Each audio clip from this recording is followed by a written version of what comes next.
नाज़रीन हेडलाइंस वठूं अवांखे ॿुधाईंदा हलूं त सेनेट जी 37 सीटुनि ते नोह चोटी जो मुक़ाबलो हलंदड़ आहे। क़ौमी ऐं सूबाई असेंबलियुनि में वोटिंग जो अमल हिन वक़्तु जारी आहे। बिल्कुलु नाज़रीन, अहम ख़बर अवां ताईं पहुचाए रहिया आहियूं। सेनेट जी 37 सीटुनि ते नएं चोटी जो मुक़ाबलो जारी आहे। क़ौमी ऐं सूबाई असेंबलियुनि में वोटिंग जो अमल जारी आहे, जॾहिं त गॾियल मुख़ालिफ़ धुर PDM जे अॻुवाण यूसुफ रज़ा गिलानी ऐं हुकूमत जो उम्मीदवार हफ़ीज़ शेख विच में चोटीअ जो मुक़ाबलो थी रहियो आहे, जॾहिं त पंजाब जे 11 सीटुनि ते उम्मीदवार बिना मुक़ाबले कामयाब थियल आहिनि। अहम ख़बर अवां ताईं पहुचाए रहिया आहियूं। सेनेट जे चूंडुनि जे हवाले सां 37 सीटुनि ते नएं चोटीअ जो मुक़ाबलो अॼु थी रहियो आहे। क़ौमी ऐं सूबाई असेंबलियुनि में वोटिंग जो अमल जारी आहे। अवांखे ॿुधाईंदा हलूं त सेनेट जी 37 सीटुनि ते नोह चोटी जो मुक़ाबलो जारी आहे। क़ौमी ऐं सूबाई असेंबलियुनि में वोटिंग जो अमल जारी आहे। गॾियल मुख़ालिफ़ धुर PDM जो उम्मीदवार यूसुफ रज़ा गिलानी हुकूमत जे उम्मीदवार हफ़ीज़ शेख में चोटी जो मुक़ाबलो हलंदड़ आहे। पंजाब जी 11 सीटुनि ते उम्मीदवार बिना मुक़ाबले कामयाब थियल आहिनि। इन हवाले सां राब्तो कयो इस्लामाबाद में आवाज़ TV जे रिपोर्टर कुर्बान बलोच सां। जी कुर्बान, कहिड़ा अपडेट्स आहिनि? जी, मुल्क में सेनेट जे ख़ाली थींदड़ सीटुनि ते अॼु चूंड जो अमल जारी आहे।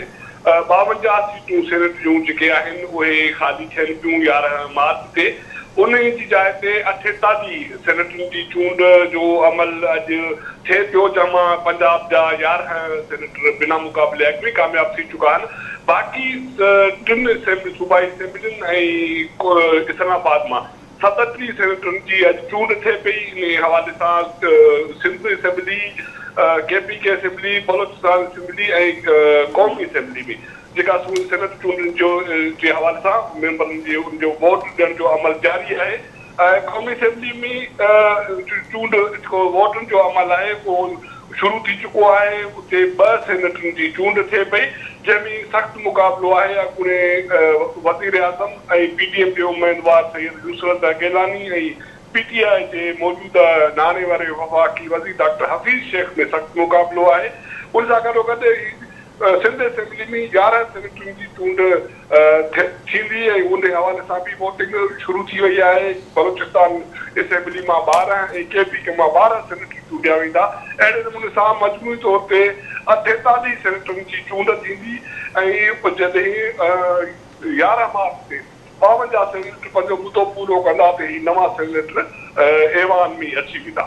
त हिन हवाले सां अॼु शाम ताईं चूंड जो अमल मुकमल थींदो ऐं उन खां पोइ उनजे नतीजनि जो ऐलान कयो वेंदो।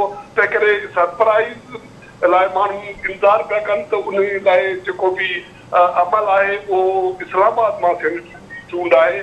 छो त इहो चयो पियो वञे त डॉक्टर हफ़ीज़ शेख ऐं अॻूणे वज़ीर आज़म सैयद यूसुफ रज़ा गिलानी में सख़्तु मुक़ाबलो आहे। इन हवाले सां को बि सरप्राइज़ अची सघे थो। जी ठीकु आहे कुर्बान बलोच, वॾी महिरबानी तफ़सील खां आगाह करण लाइ।